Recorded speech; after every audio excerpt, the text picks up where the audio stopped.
Welcome home, Tony. Welcome home, Audrey.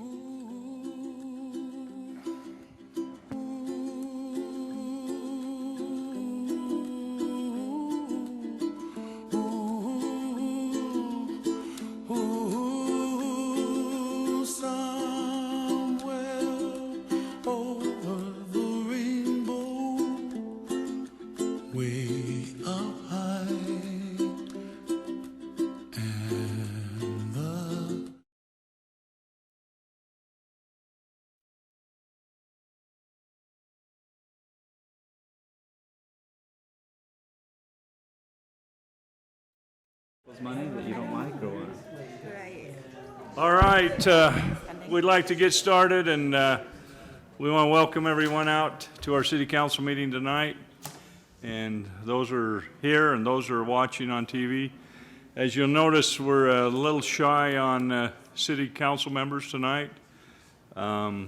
Councilman Argal is on a scout trip, and Councilman Scove's daughter is in labor with a baby right now, so, you know, I can't believe he'd rather go there or not come here, but that's all right.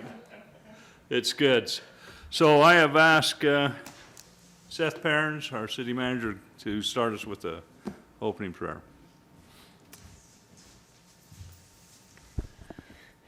Our Father in heaven, we bow our heads as we begin this council meeting. We express our gratitude unto Thee for the opportunity to conduct the affairs and business of this great city, and we thank Thee for the residents of this community that call it home and that make it a truly great place to live.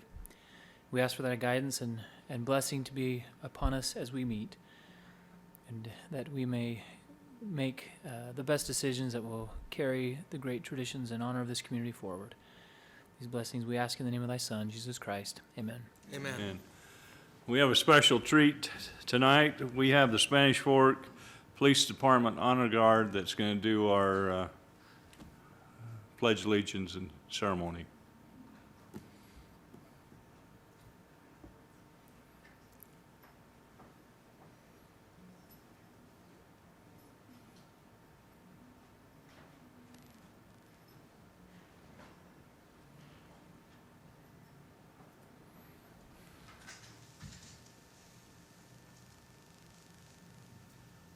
Honor guard, attention.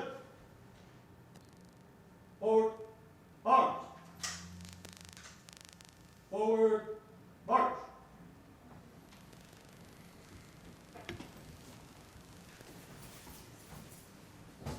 Ready, hold. Ready, face. Present colors. The audience, please recite the Pledge of Allegiance. I pledge allegiance to the flag of the United States of America and to the republic for which it stands, one nation, under God, indivisible, with liberty and justice for all. The audience may be seated.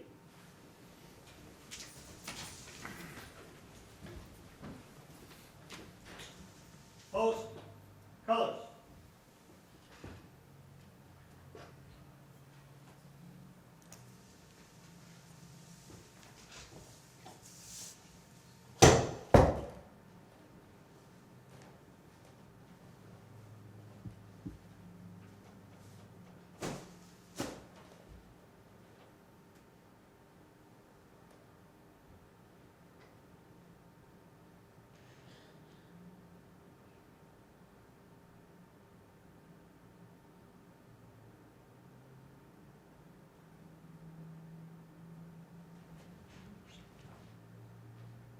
Forward, arms.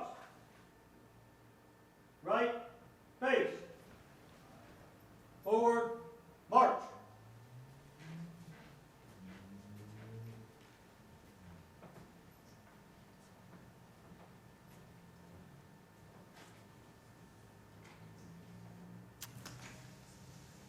Wow, that was amazing.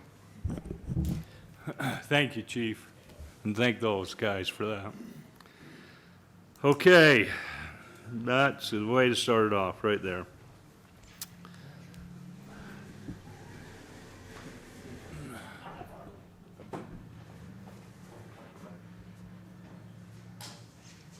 Okay, let's move into public comment. Well, before we do that, nope, we have some special guests here. And this past year, we had the mighty Spanish Fork Dons women's softball team take state for the second year in a row. Is that correct? Don, come on up here and introduce these sweet young ladies. And we want to hear each one of their names when they come up here. I fooled you. I brought a list. You're learning. And then first of all, I had a choice whether to dress for you or dress for my niece's softball game, which is right after this. Did good. You lost. Yeah, well, you made the right choice. I'll hurry through this. But before I now tell you who these players were, I'd like to let you know the real heroes on our team. The ones that do it not for money, but for the love of the game and the love of teaching. And that's my assistant coaches. You know and I know they don't do it for money.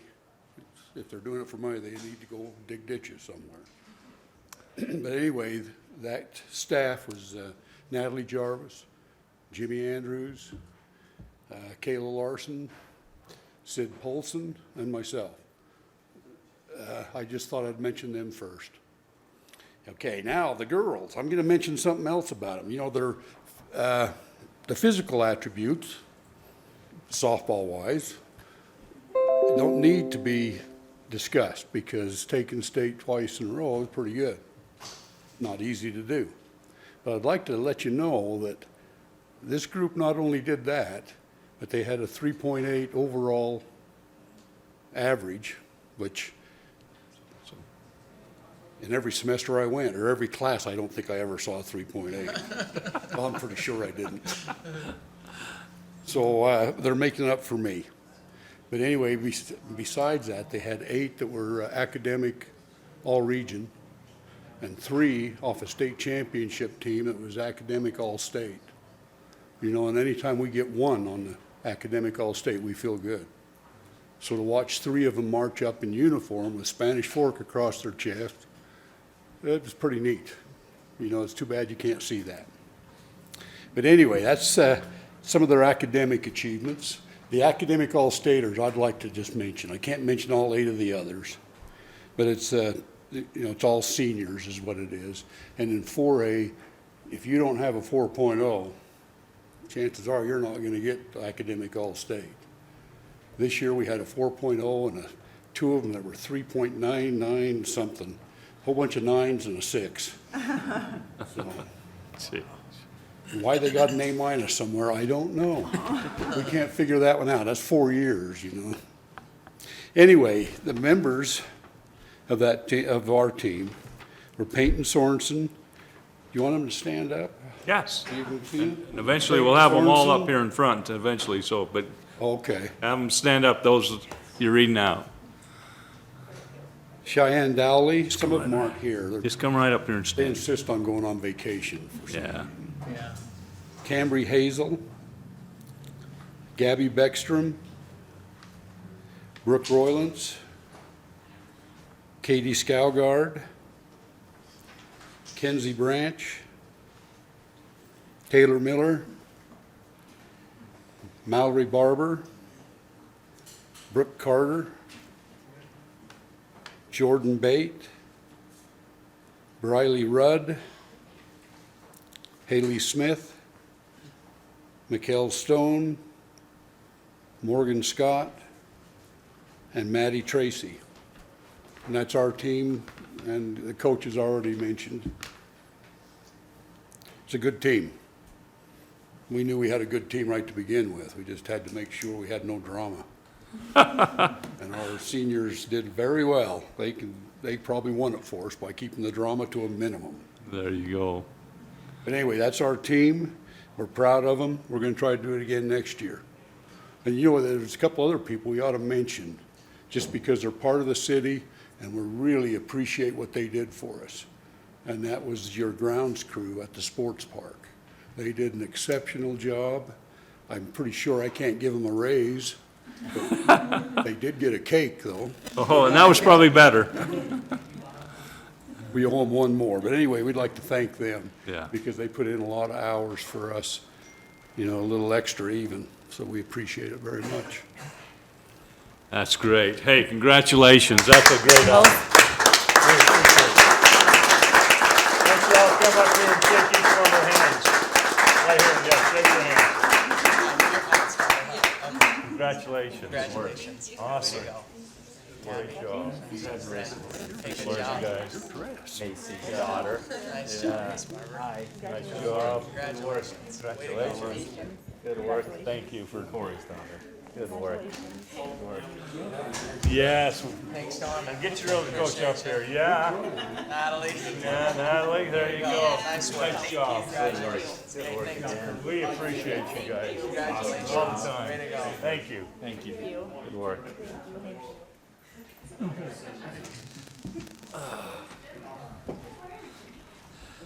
Hey, we just want to tell you, way to represent Spanish Fork. You know, you guys were really great, not only on the field, but off the field, and we really appreciate that.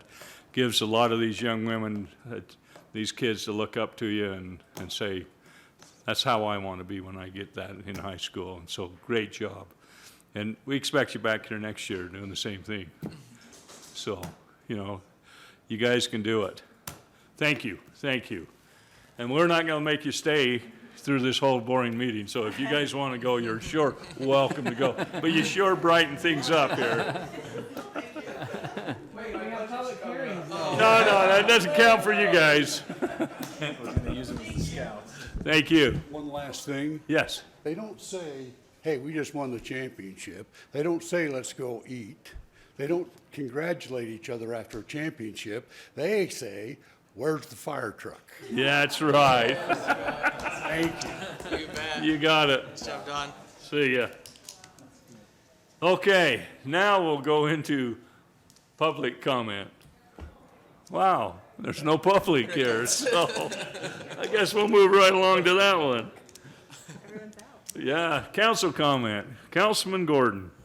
Mayor, I want to congratulate those girls. They did a terrific job this year. Fun to watch. Fun for the Spanish Fork 17 to bring us some of the action of those ball games. Appreciate what they do. But congratulate those girls. We also had the Maple Mountain boys soccer team that won state. I understand they weren't able to make it here tonight. Congratulate them. They're all participating in a tournament in California, so, right now. Congratulate And, those well, boys as well. 5 of them are on missions right now. Oh, wow. Yeah, already. Yeah, pretty Just like impressive. just like that. So that was really neat. I also thank you, Chief. Thank you to those officers that brought us that wonderful pledge and color guard. That's wonderful. We have incredible police force. We have a great group of people. Those that are out in the cars working, but all those that work in the office. We got some great news from one of our workers down at the office, Heather Frost, worked very hard to get a grant for a victims advocate to help us with that grant, and got exactly what we needed. And so just appreciate all your people. So please relay that to them. Movies in the park are still going. Last night, Avengers, and looked like good group when I was there for a minute, just checking out the food trucks, making sure that everything tasted good, and it did. Didn't stay for the whole movie, but good group. And so thank everybody that keeps that going on, and invite everybody to take advantage of that, because it's a lot of fun. There's a lot of families down there playing on the playground before the movie starts, and throwing the ball around and things like that. And so appreciate the staff for putting together that to bring people downtown. And that's all I have, Mayor. Great. Councilman Mendenhall. Yeah, I'll echo a little bit of what Brandon said. It was neat to see the downtown park full of people, full of businesses. A couple weeks ago, handing out homemade lightsabers for the Star Wars movie. It was something else, and we had a little bit of snafu, but then caught it up again on a couple days after. But it's neat to see that. I've said it before about Dave's department helping out with that, and the city helping out with that. But it's neat to see grassroots organizations like that come together, start something like that, and see an issue, maybe a problem to overcome, and just get involved and overcome it. A saying that was, trying to read it here, but a couple weeks ago somebody said to me, "Those who say it cannot be done should not interrupt those doing it." And it seems like those people are just doing it, and those businesses are doing it and teaming up with the city to get it done. So I applaud that. It's a good result. Real quick, meeting I attended last week was the Legislative Policy Committee meeting for the League of Cities and Towns up in Salt Lake. Robert Spendlove from the Zion's Economic and Public Policy Office spoke about the state, where we're at, talked about employment, population, income, GDP, consumer confidence, all the geeky stuff and graphs and numbers and stuff. Kent would love it. He'd eat it up. I mean, finance guy. But good news for the state of, where we're at, where we're going, and how to get there. And again, goes back to the businesses that I just talked about, helping out, and our chamber is a big part of that.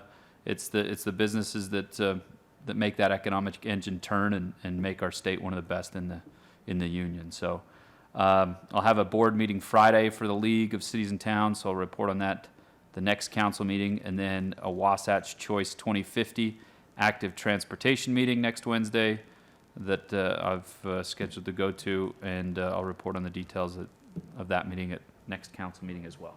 That's it, Great. Mayor. Councilmember Beck. First of all, Fiesta Days, we are wrapping up everything. We've proofed the magazine over the last couple days, and it is, I think, was sent to the printer today. So for anyone watching that wants to start scheduling things on their calendar, they can just get online. Otherwise, the magazine will be delivered to all of Spanish Fork and Salem just right after the 4th of July, and it's full of awesome events. Of course, the things that we're all used to going to and supporting, but there's going to be several new things as well. So I'm excited for Fiesta Days. Yeah. It'll be awesome. And Clark, do you want to come up and report on the Chamber of Commerce?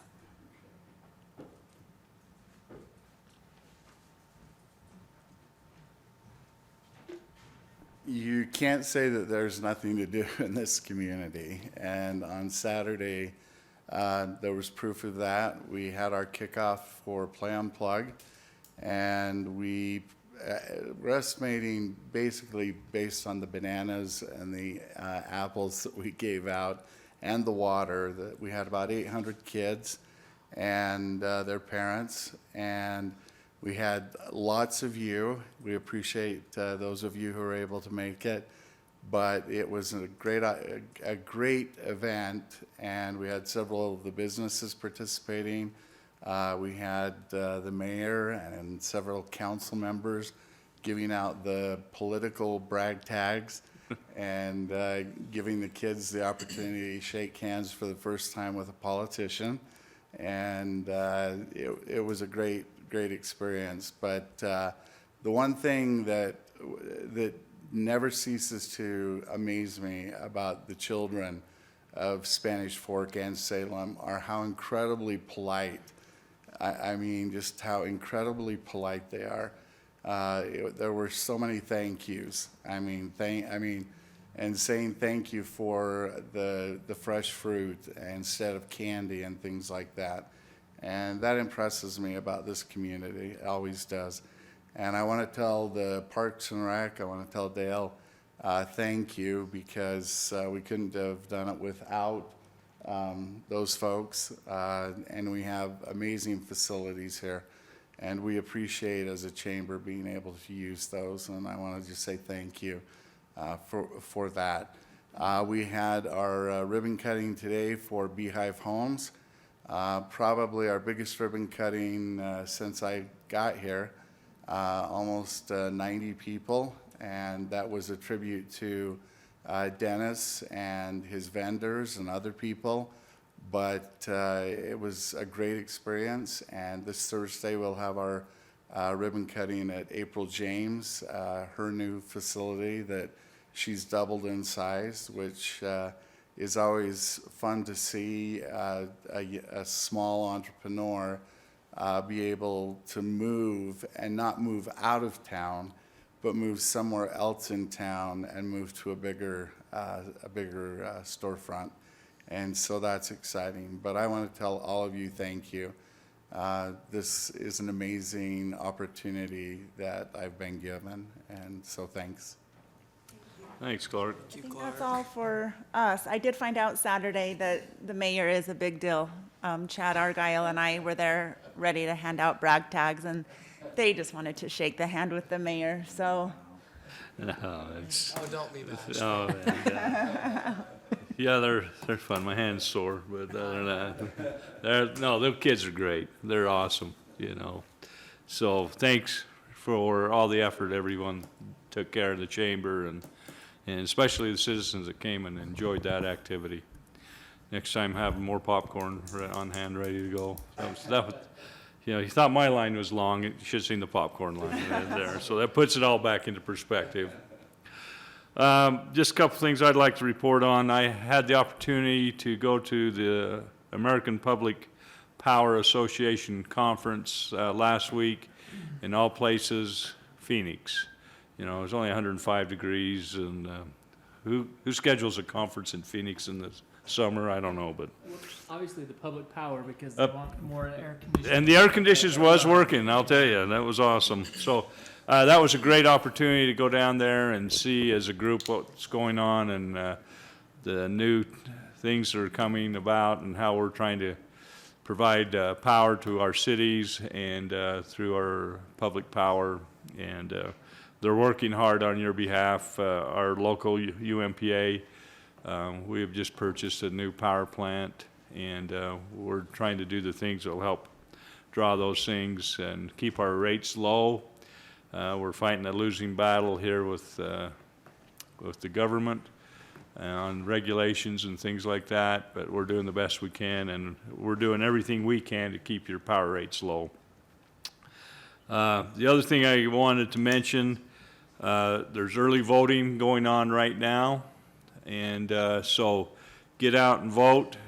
Pick the candidate that aligns with your beliefs, and get out and vote. It doesn't matter who it is, but use that opportunity to get out and in the primaries and do that. And last of all, as you notice, we've got a lot of this new beautification down along Main Street called the Orange Barrels, and they're all over. They've just sprung up. Chris, I don't know what kind of seeds you've been using there, if this is the new lid storm drain system, but I just want everybody to know that we understand the convenience or inconvenience it's making for us. I've received a few phone calls, and they're doing the best they can. Be patient. This too shall pass. The end product will be awesome, and just give them a little patience, and be a little more slow down when you're going down Main Street, not try to weave in and out of those barrels. You know, it's not barrel racing, John.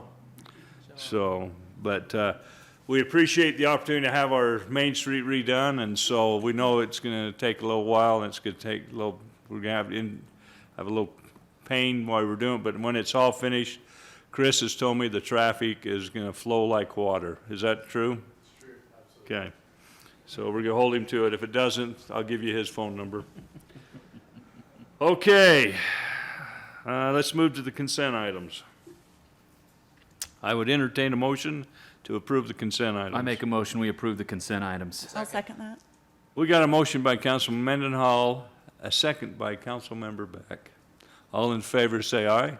Aye. All right, thank you. Okay, public hearing, 2016 budget revision number 2. Kent, as always. You got me for 2 budgets tonight, actually 3, but we'll just do 2. Okay. So this budget is the year that we're in right now, and it's the year end, and we're just figuring out which projects we're rolling over, not getting done, we need to move forward, which ones we're finishing this year. So there's some minor tweaks to our current year budget, and so this public hearing is for the FY16 budget, revision number 2. So we've had an original one and a revision 1, and now tonight's revision 2.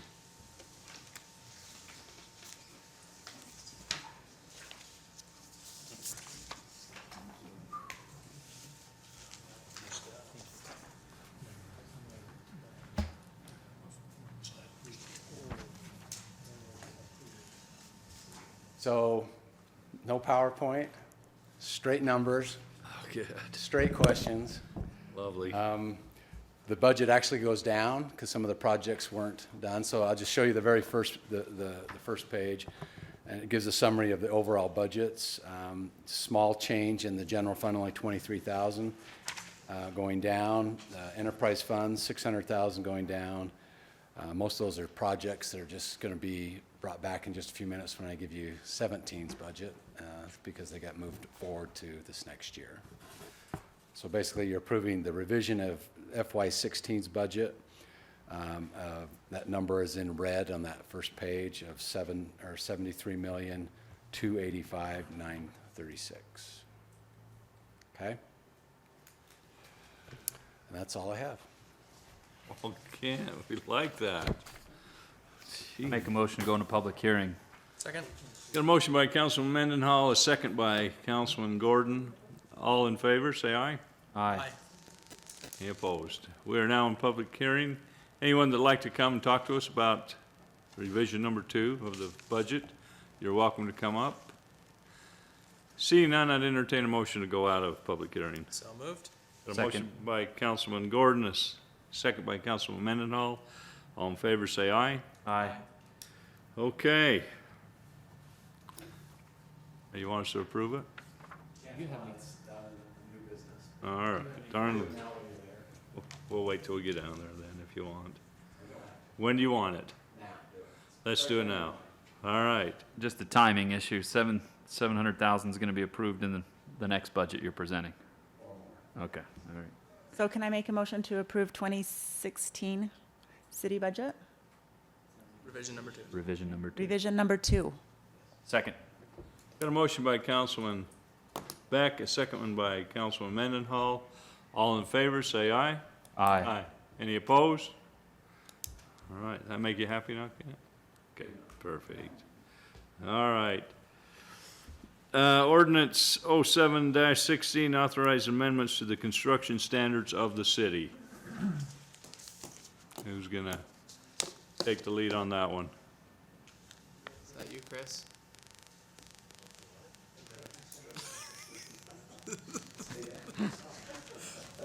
That's all right, you know, Where'd Jared go? I thought Jared was here earlier.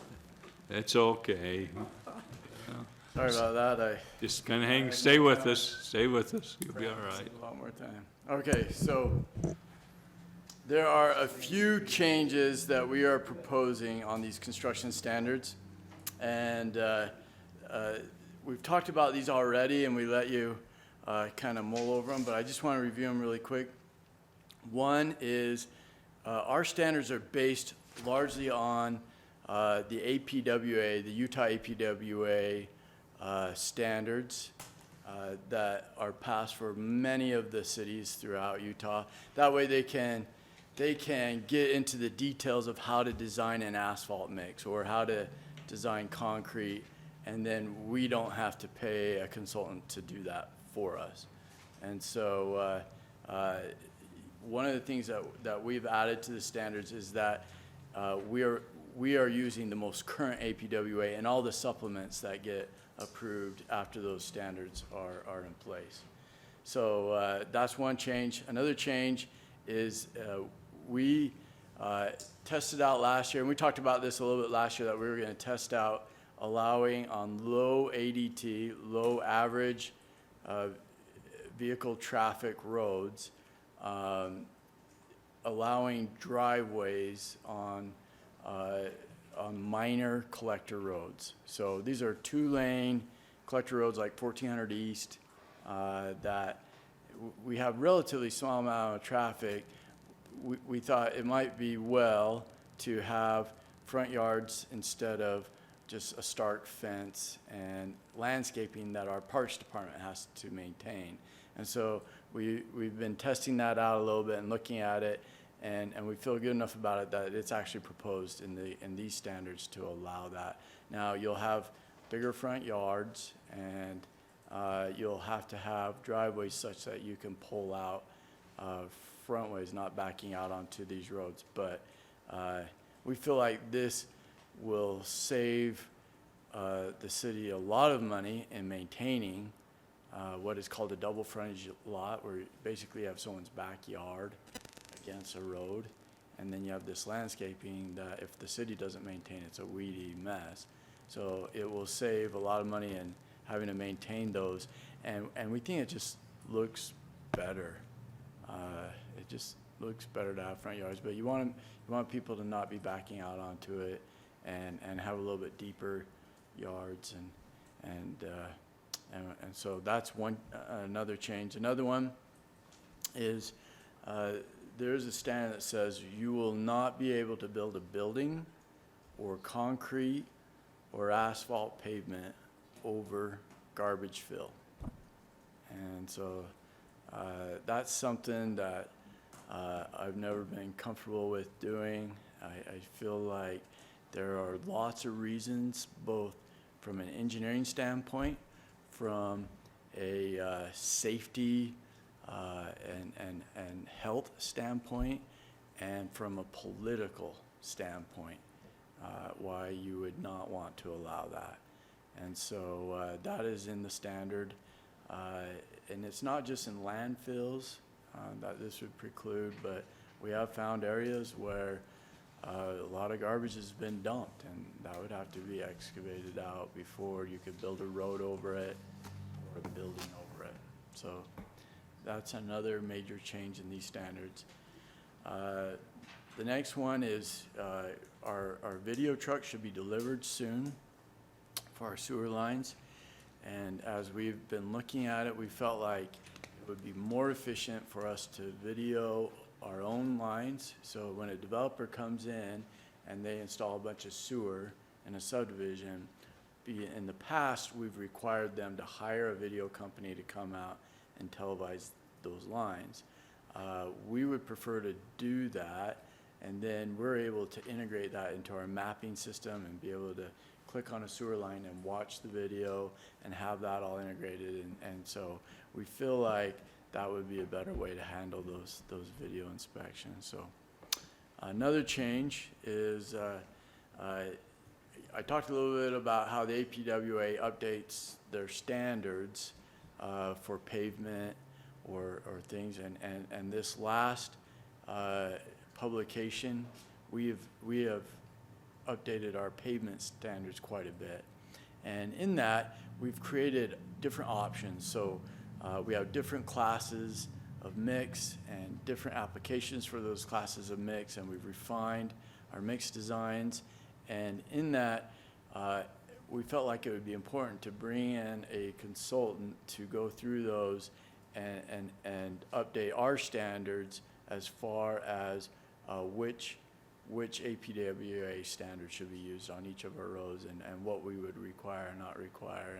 And so we were able to do that, and so our pavement standards that we have are also updated quite a bit in this revision. Another thing that we had come up last year is we felt like a ambitious contractor paved too soon after curb and gutter was poured. And so we're requiring that you wait at least 7 days for the concrete to cure on curb and gutter before we allow you to start paving over next to it.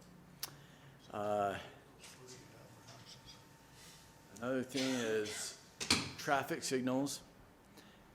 These standards revisions require that traffic signals all be powder coated black. We have that.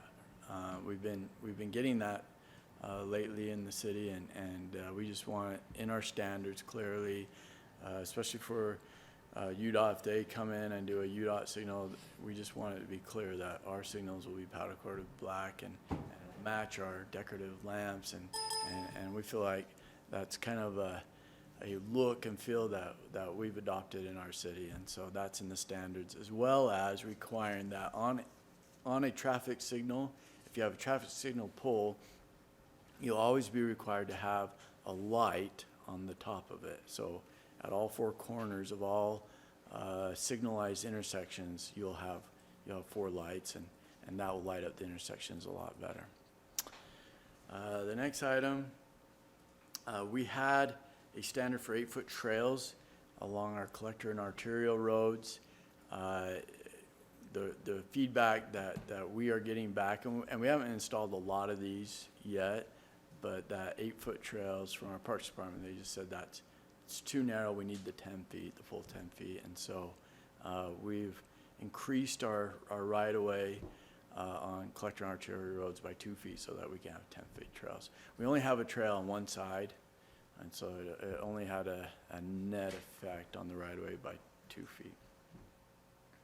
And then we added a new road cross-section called the Commercial Collector Road. We're learning you got to treat the commercial area of town a little bit differently with all of their larger trucks and turning corners and shouldering and things like that. So, and those are really the main items that we saw. There's lots of changes in there, but those are the ones of note. Any questions at all about those? What's the thickness on that commercial? I didn't see. I can't remember for sure, but usually it's around 4 to 5 inches. Okay. Up an inch or two from what the normal 3 inch. Yeah, because you have to design for the trucks. Thanks, Chris. Any other questions, comments? If not, I'd entertain a motion. I move we go into public hearing for ordinance 7-16, authorizing amendments to the construction standards of the city. Second. Got a motion by Councilman Mendenhall, a second by Councilman Gordon. All in favor, say aye. Aye. All right, we're in public hearing on this. Anybody would like to come discuss that with us? Seeing none, I'd entertain a motion to go out of public hearing. So moved. Second. Got a motion by Councilman Gordon, a second by Councilman Mendenhall. All in favor, say aye. Aye. Okay, I'd entertain a motion to approve ordinance 07-16. Or is it? Oh, wait a minute. Okay, Is it roll call? well, We just have a public hearing on it, or do we? we just had the public hearing, we closed it. Now we're gonna, I'll call a public roll call, but we gotta approve it first. I make a motion, we approve ordinance 7-16, authorizing amendments to the construction standards of the city. Okay, I've got a motion by Councilman Mendenhall, Second. a second by Councilman Mendenhall, or Gordon. This will be a roll call vote. Councilmember Beck. Aye. Councilman Mendenhall. Aye. Councilman Gordon. Aye. That pass. So, there you go. New business. Proposed amended the preliminary plat for Maple Mountain Estates.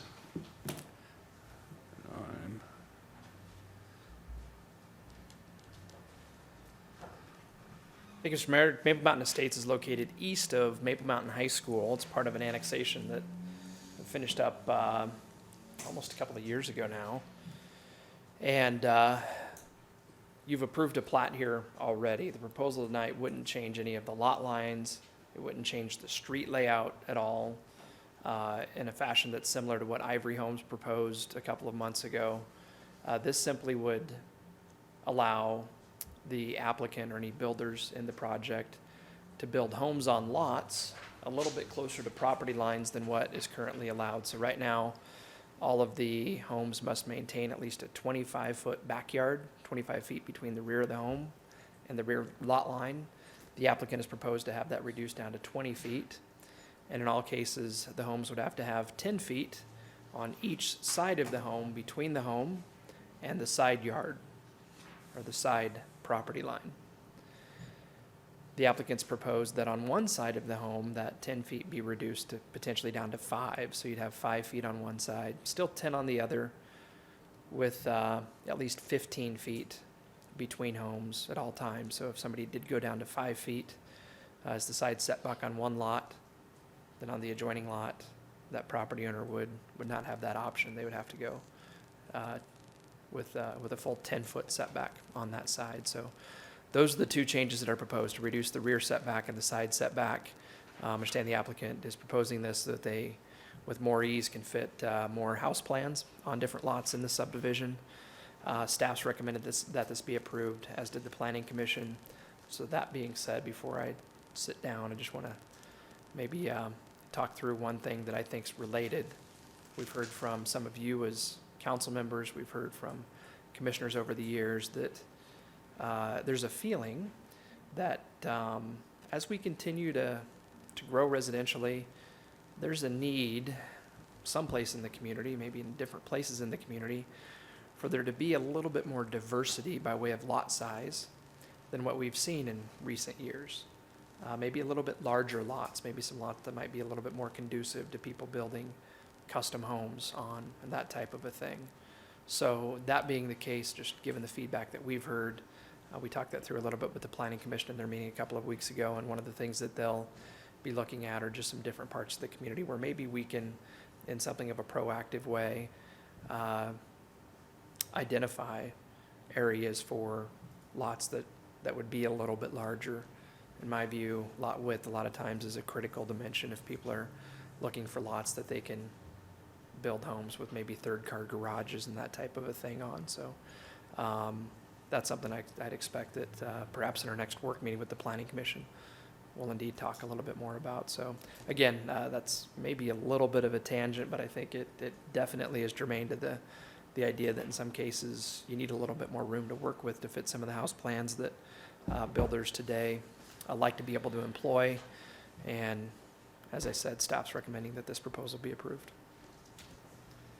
Okay, any questions or comments? Just the only question I had on the conditions was number 5 about 2550 east. This is 2550 east here, and we're saying if they get over 50 home sites built in here, that's going to create enough people using this road that you want it improved all the way to 2550 here, or am I reading that right? That no more than Or 50 is it- units be included in final plats until a road connection is made to 2550. I believe you're reading that correctly. We allow for up to 50 homes in a development on a temporary basis to be accessed via one point of access. So if you have one way in and out, once you hit 50 units, today that's a ceiling. So this is in fact just They have to have reiterating it. what a standard is, which would be that with this being the access that the development will start with, once they hit 50 homes in here, this has to be connected so that they have a second access in and okay. out. Does that make sense? Gotcha. Even though they have other streets planned to connect, I think it's most likely that the first other connection would happen here. But it's his ground, it's the developer's ground still here, not having to work with other property owners to get it out to here, right? You're saying this in and this out would have to be made with 50. That's correct. But it's the one thing that I see a little bit differently or understand differently is that this applicant, and Mr. Ingram can speak to this maybe better than me, but he has worked with the developers developing this neighboring project. And in fact, there's something of a similar condition on that project relative to a second access that I think we believe will probably drive this to happen well before the 50 units becomes any issue. Okay. I guess that's my question, is I don't want to, if you start doing 50 homes in here, I don't want, and for safety's sake, we want in and out, but I don't want to hold you up if you have to buy. So what Ground that one you of the don't challenge, it was really a little bit challenging to get, because we had some utilities that was best to come out that way too. We did get the utility easement. I'm hoping that there's not a glitch, but he moved his phasing to the middle of his, rather originally he was going to start at the top, which would made this a moot point. My issue would be, and I don't know if Dave, you're okay with this, we have under contract, actually not under contract, we closed on all the Pointer ground right below there. that. There's a pointer right there, you can use that. So we've closed on what's you've seen as Maple Park, right? The Maple Park Estates is all the rest of this down here. I guess there's a way to have some flexibility in case this becomes an issue, because I do not have a road easement there. He was kind of, wouldn't give that. He gave me the utility thing.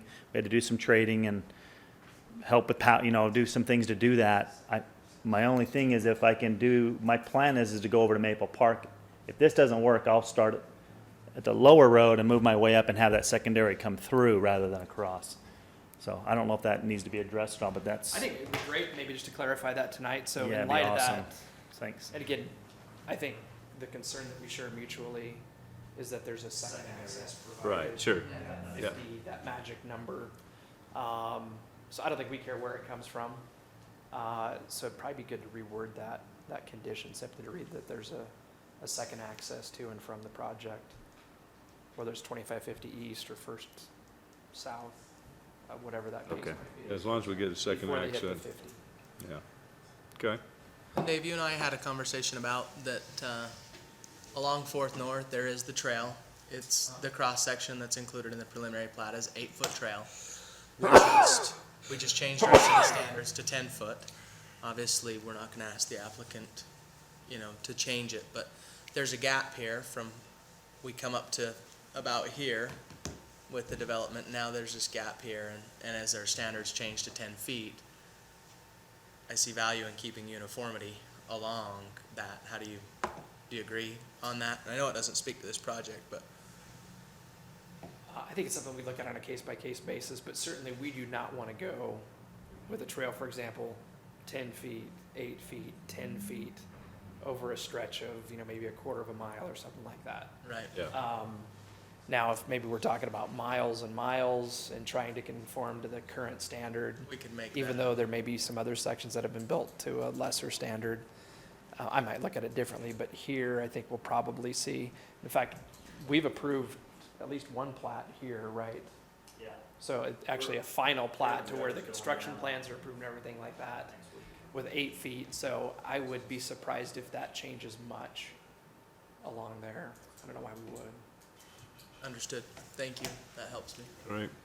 Any other questions? If not, I'd entertain a motion.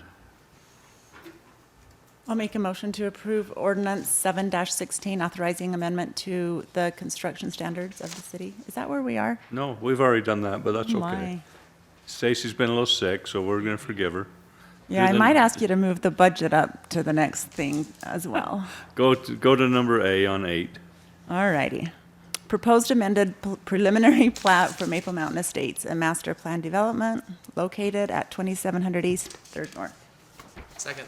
Got a motion by Councilmember Beck, a second by Councilman Gordon. All in favor, say aye. Aye. Any opposed? All right. Just while we're on that, just thank you. Thanks. Do we know where we're at on this one? Has this even been in for a plat yet, or No, we've had. nothing's happened on that? Right, nothing. Okay. Because I was gonna say, that'll solve a lot of issues once that comes in, that brings them through, okay? And just to clarify on that last motion, that was with that one condition modified, right, that we're just. Right. That's what Stacy said.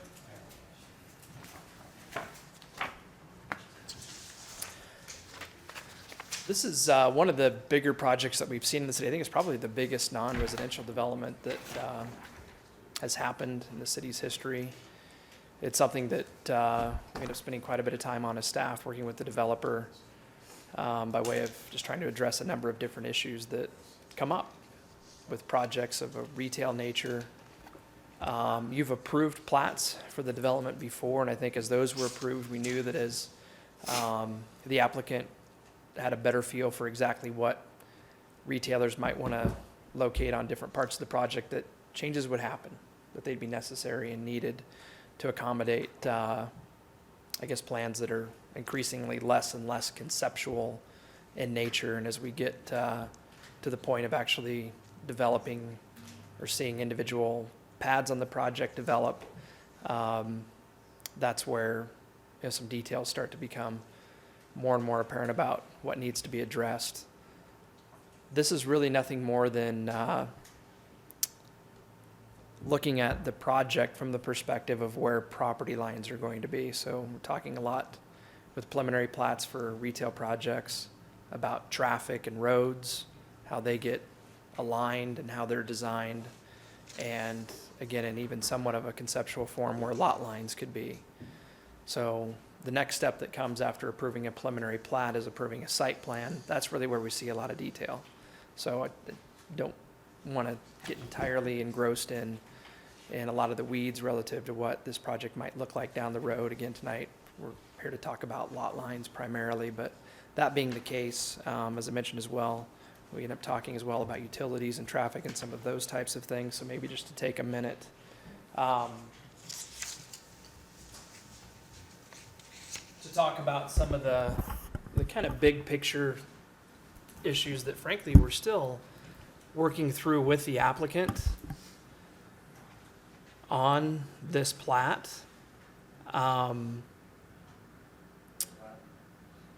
SAPA is a neighbor here. And one of the things that's, You gotta pull it up. just took me a second to get it. That's Sorry about okay. that. Girl. Boy.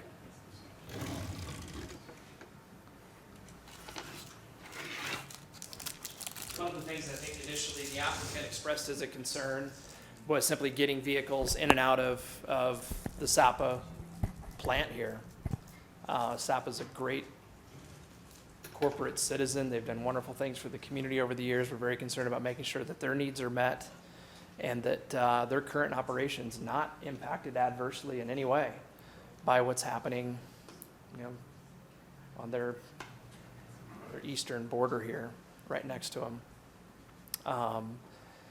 So we've spent a considerable amount of time talking about how to get some of the unique traffic that goes to and from SAPA, talking about really big trucks with really long trailers to and from their plant without having any adverse impact on neighboring retail shops and without making it difficult for those trucks to navigate their way through things. And at least for today, I think the best option that we've come up with has to do with building a road that doesn't show up terribly well on this image, that essentially would connect into the main entrance, or connect where the main entrance to Walmart intersects with Canyon Creek Parkway right here. Follow the pointer there, which is right there.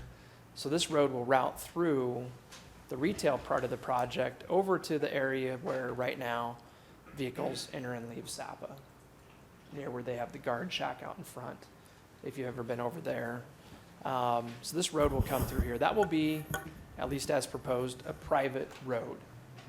But that would be a private road with a public access easement, so in effect, anybody can traverse that road freely. That's a road that, thank you, Mr. Bocut.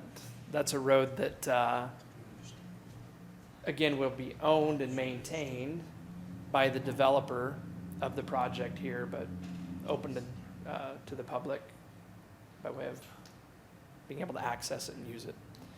And it'll look somewhat akin to an actual public street. Now, the real concern with SAPA traffic has to do with getting them from, you know, kind of the area that today is their main entrance to the facility here, out to Canyon Creek Parkway, and we've made a lot of effort to try to come up with an alternate route so those trucks aren't sharing that road with your typical customers that are there to shop. And the idea came about to make a connection here. So in fact, what's planned and what we're proposing tonight is that there'll be something of a loop road here that'll be a combination, potentially, maybe likely, of both a private street with a public access easement here, and maybe this over here will be a public street. Typically, when we get to this stage where we're proposing a preliminary plat, we have very definitive answers ready to provide to some of those questions about exactly how something like, you know, those streets will look, who's going to build it, who's going to pay for it, whether it's going to be public or private. And in all candor, there are still some of those questions that exist relative to this road segment. I can tell you that we've talked with SAPA quite a few times.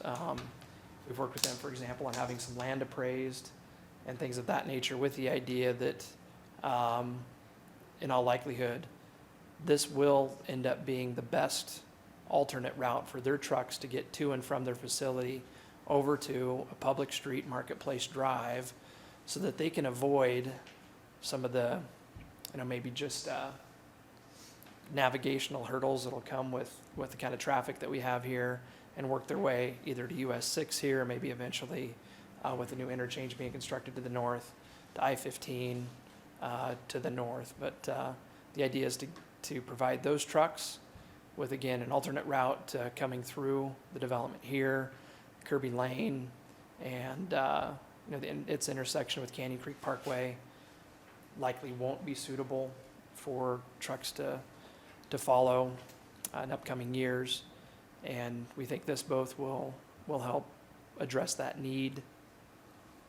Apologize for being so redundant, but that need to provide an alternate route for SAPA traffic, but also that providing a road here will create a very functional transition between whatever IHC does here and retail development here. So having a street, probably again a public street here, that gives us the ability to maybe do some extra landscaping, some walls and things like that, to help make that relationship between those neighbors, I think, as functional as possible.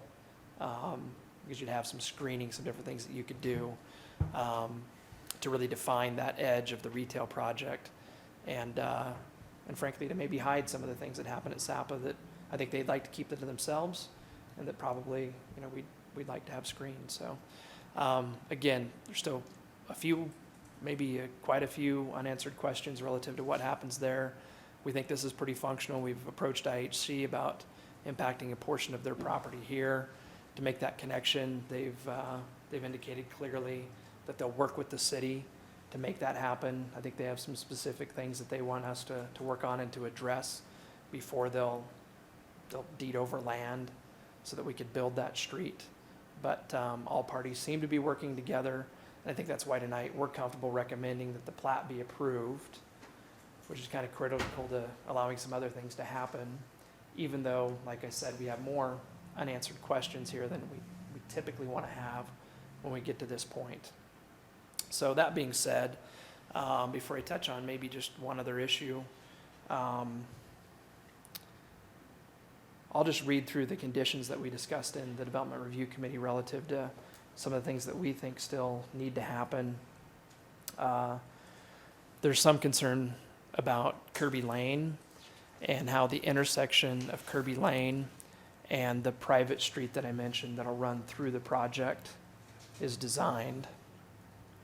Seth might be going to a better image here to talk about some of these things with.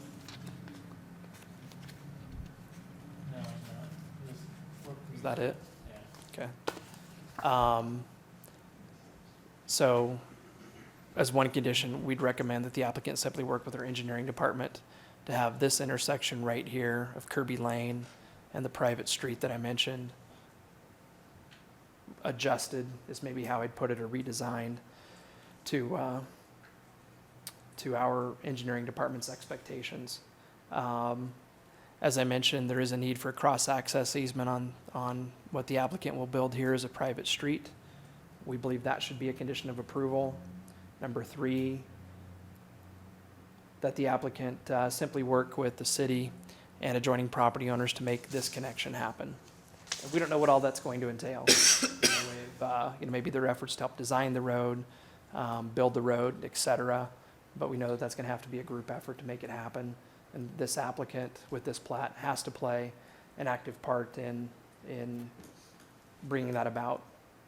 And then lastly, so as a 4th condition, just kind of a generic condition that you see a lot of times on plats, simply that the applicant work with the city's engineering department on any other issues that need to be resolved as we go from this phase, still somewhat conceptual, to the next step of site plan to make sure that the city standards are addressed in every way.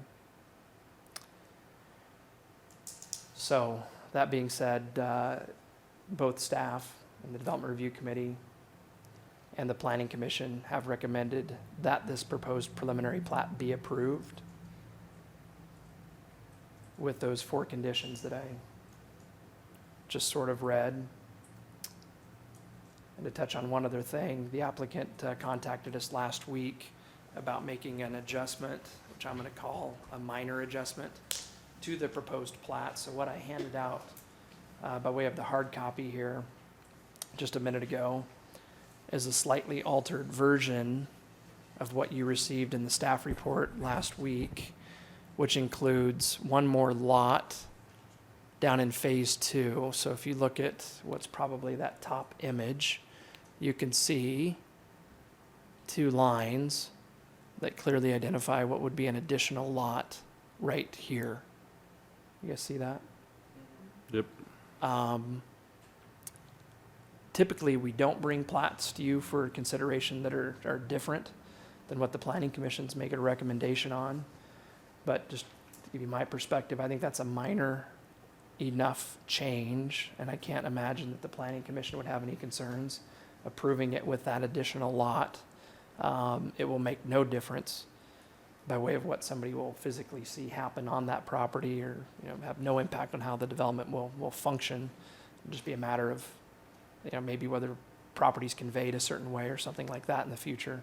So I'd recommend that you approve the plat in fact in that updated fashion with that additional lot tonight, just maybe to save that step down the road. So that's our recommendation.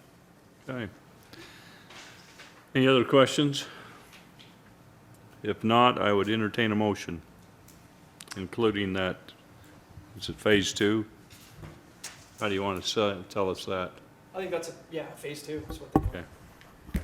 I make a motion, we approve the proposed amended preliminary plat for Canyon Creek, a commercial subdivision located at approximately 1400 North 600 East, with the mentioned 4 conditions and the updated plat showing the division on phase 2.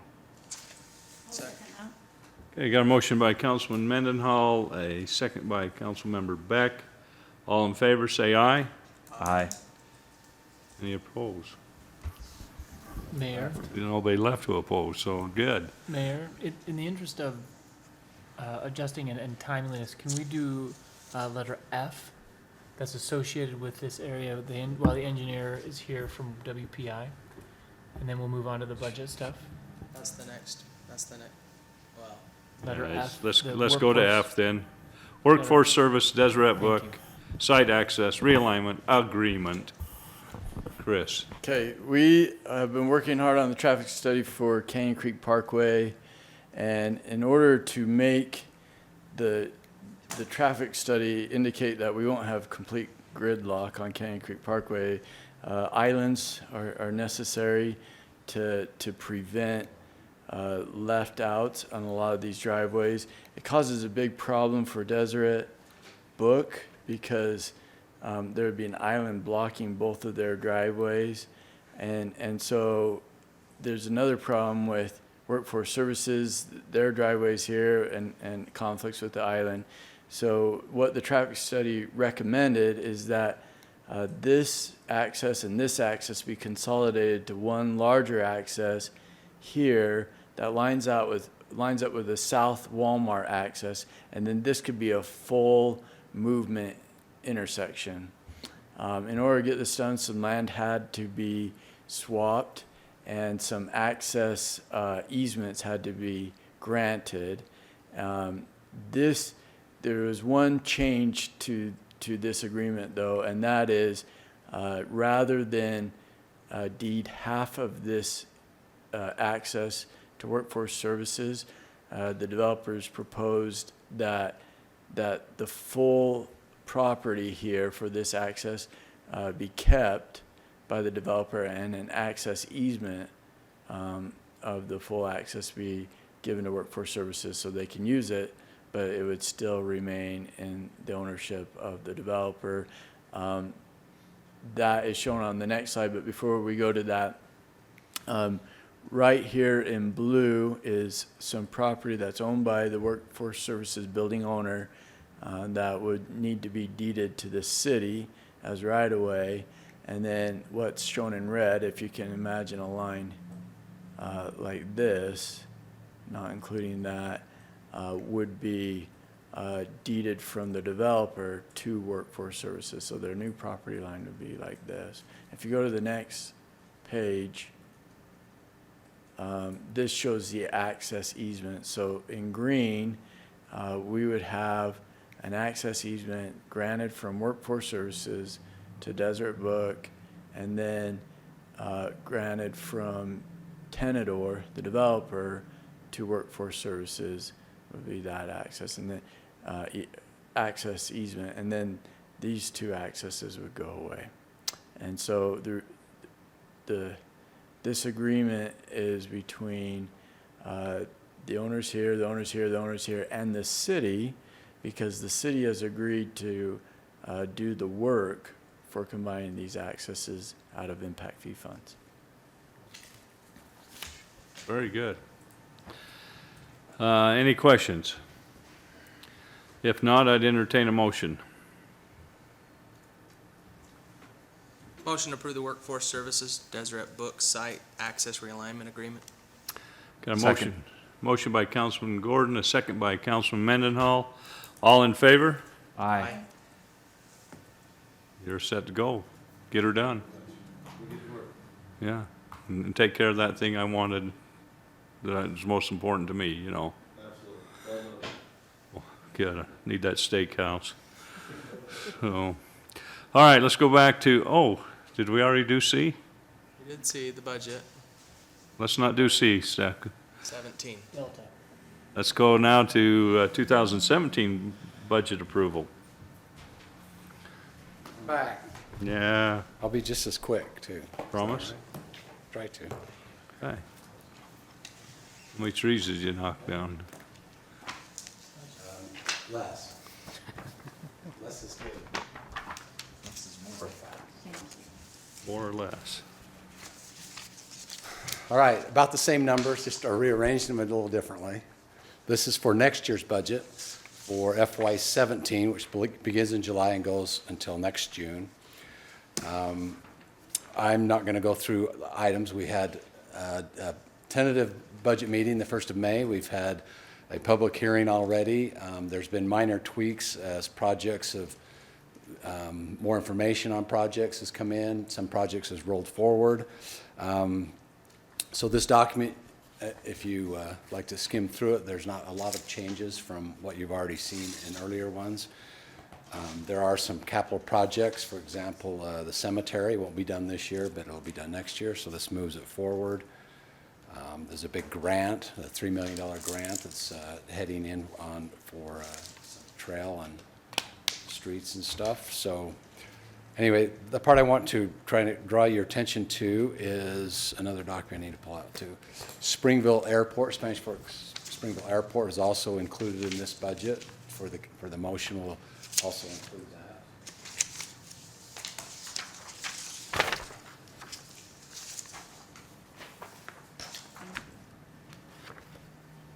And this document hasn't changed since the first one. But this is, your motion will also include our city portion of the budget for that. Okay? I know. The last page of the document is the RDA budget, and we're going to go to that in a few minutes. It will need to be approved also for 17. The list of equipment that's in there, anyway, that's, the document's not changed a lot since the public hearing of 2 weeks ago. If you have any questions, I'll be glad to answer any of those. Thanks, Camp. All right. Any other questions? Appreciate all the time and effort and energies and answering all my questions. Kent's favorite time of year. I appreciate all the notices that go out. You know, I brought the one out of my city bill, but I mean, the city, I think, does a lot more than the minimum that I can see of letting our citizens know that the budget's here. You can look at the budget. It's online. You can come. Kent would love to give you a copy of it and sit down and read it to you. But I think our city does well by erring on the side of total transparency to its citizens and saying, here's the budget. Come talk about it. Come ask questions if you need to. And I think the proof is somewhat in the pudding that we don't get a lot of people asking a whole lot of questions about the budget, because you guys do such a good job every year of being transparent about it and upfront, and I appreciate that, and I know a lot of citizens do too, so good job. Great. All right. I'd entertain a motion. I make a motion, we approve fiscal year 2017 budget. I'll second that. Got a motion by Councilman Gordon, a second by Councilmember Beck. All in favor, say aye. Aye. Any opposed? All right. Public defender contract, oh, we're not ready to do that, so we're gonna we're moving that off. Stormwater Management Plan update.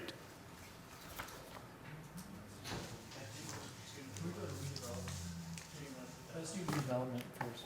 We're just trying to make sure we get a few important things done before we maybe lose somebody. You want to do what? Oh, you want to go to RDA? Motion to adjourn to RDA? Second. Got a motion by Councilman Gordon, a second by Councilman Mendenhall. Adjourn to RDA. All in favor, say aye. Aye. We're now in RDA. Are there consent items? Motion to approve the consent items? Second. Got a motion by Councilman Gordon, a second by Councilman Mendenhall to approve the consent items. All in favor, say aye. Aye. Kent, you're on. This is the third one. The third one I talked about. Yes, you There's did. no change in this document from the public hearing, so it's exactly the same. So it's the same. I'd entertain a motion to go out of, or did we We go? need to stay in it to approve it, right? Yes, we have to stay in it. I make a motion, we approve the redevelopment agency budget fiscal year 2017. Second. Got a motion by Councilman Mendenhall, a second by Councilman Gordon. All in favor, say aye. Aye. All right, now, Motion to go back to city council. got a motion by Second. Councilman Gordon, a second by Councilman Mendenhall. All in favor, say aye. Aye. All right, did that give you enough time? Jeez. All right. This is a stormwater management plan that we're required to have by the EPA through the state, and it's renewed every 5 years, except we did one in 2013, and then the state got a new one this year, and based upon the state's new one, we are required to update ours by July 1st. So it doesn't need to be approved by the city council, but it has enough impact to budgets and the businesses in town that I wanted to go over a few of the things that are required to be in there with you so that you would be apprised of it. First of all, one of the big things that will be coming up is every business in town will have to have a management agreement. And we've been starting to get these required on new businesses, but existing businesses are also going to have these agreements, which basically say if there's any stormwater facility on their site, they will maintain them in a way that they don't pollute our rivers and streams that Spanish Fork feeds into. And so once that agreement's in place, they have to have something which is called a post-construction management plan. Basically a plan to manage their site after it's been built. And those plans will have to be in place, and they will have to document once a year that they have followed that plan. And so what we are proposing in this plan to do is we think this will probably ruffle some feathers in the business community when we go to them and say, you need to sign this agreement with us that you will take care of your storm drain system on site. But you have some businesses asking for it. We do. The businesses that are national, like Costco, have been on our case. We need to get this because we know we have to have it. But most businesses are not aware that this is coming. And so what we are proposing in this plan, and it will cost some money, is a lot of cities go to the businesses and say, hey, you'll have to sign this agreement, and you'll have to hire an engineer for lots of money to create your management plan. What we are proposing to do is to contract that out to a company who, by creating all the management plans for the existing businesses, we think we'll be able to do it for a lot less money. There'll be a template, and they'll use a lot of the same parts depending on what you find stormwater wise on these businesses.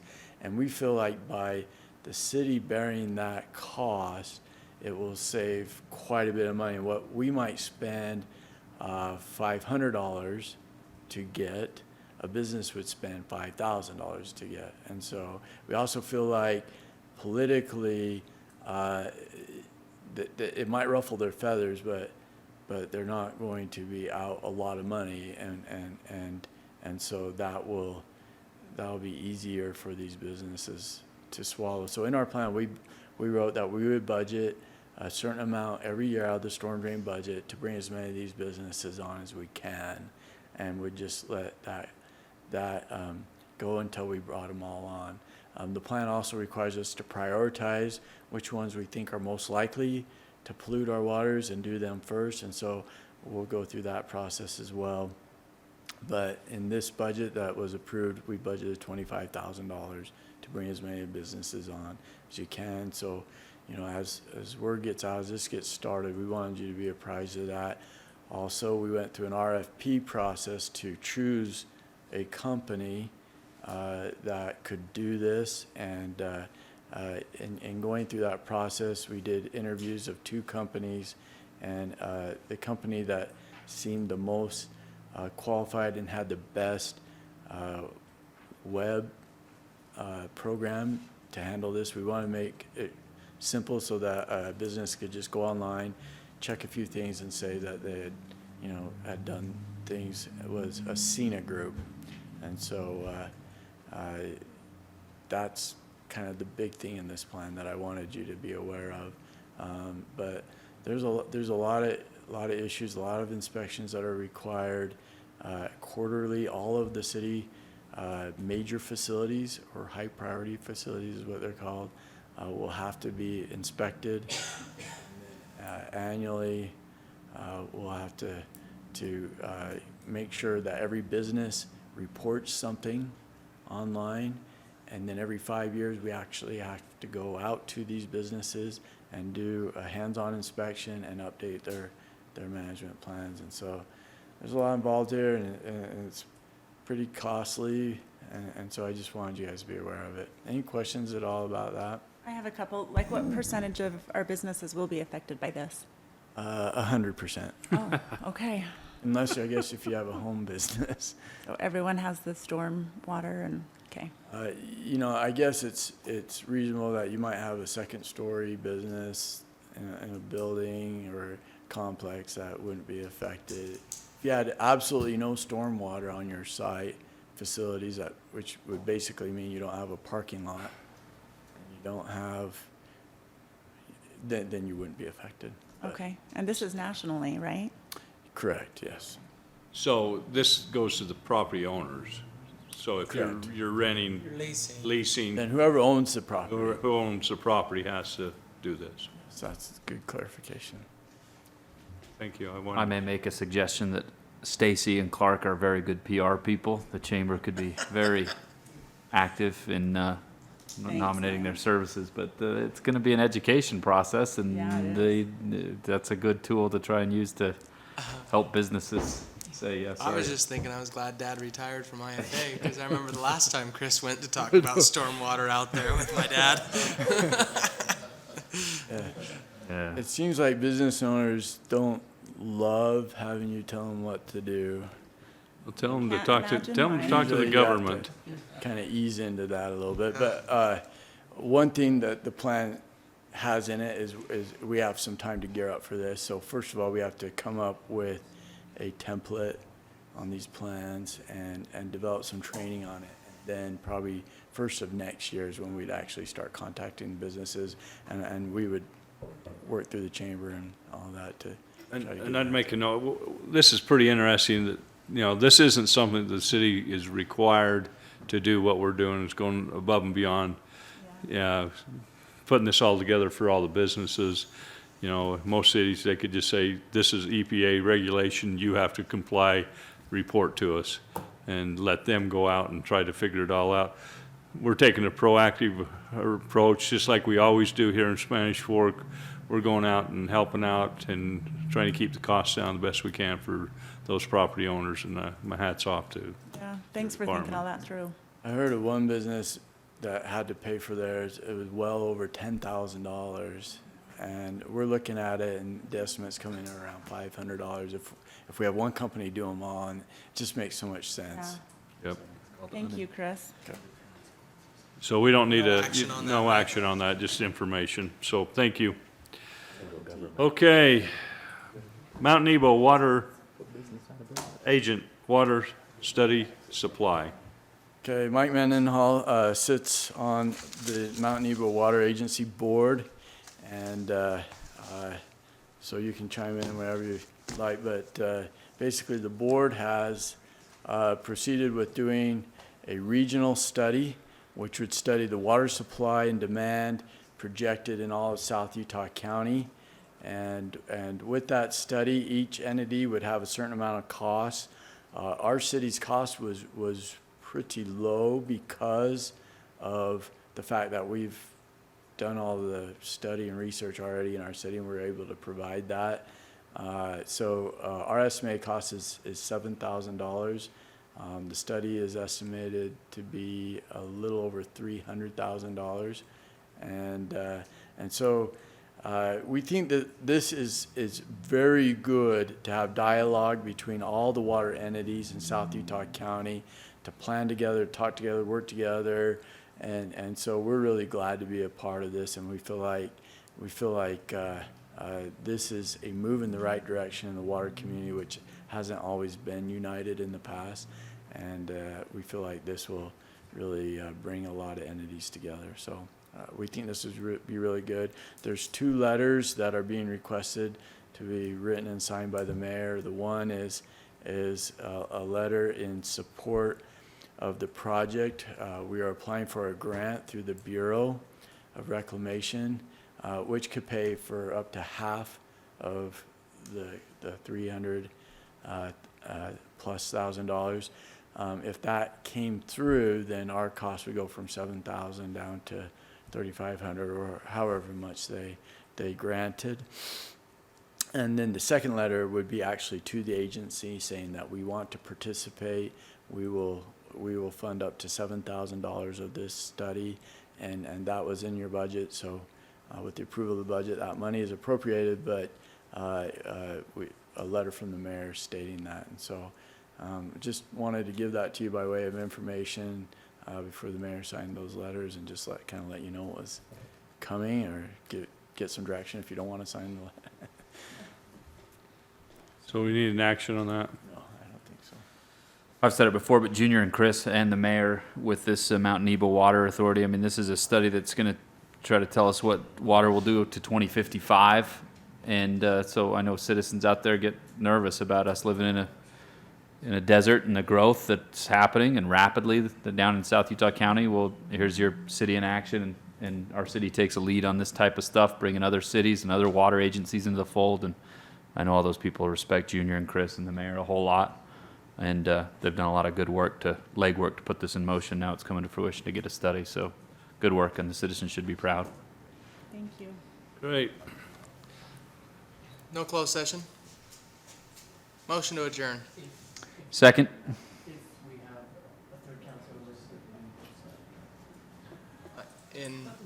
Going home. For you, Or you can stay. It's up to you. I could stay. Is it a quick one? it's never a quick one. We can discuss it with you. Let's go into it, and then we, We make it. yeah. Okay, thank you. Motion to go into closed session. Second. Got a motion to go in closed session by Councilman Mendenhall, a second by Councilman Gordon. All in favor, say aye. Aye. Thank you. Thank you, all those in the audience.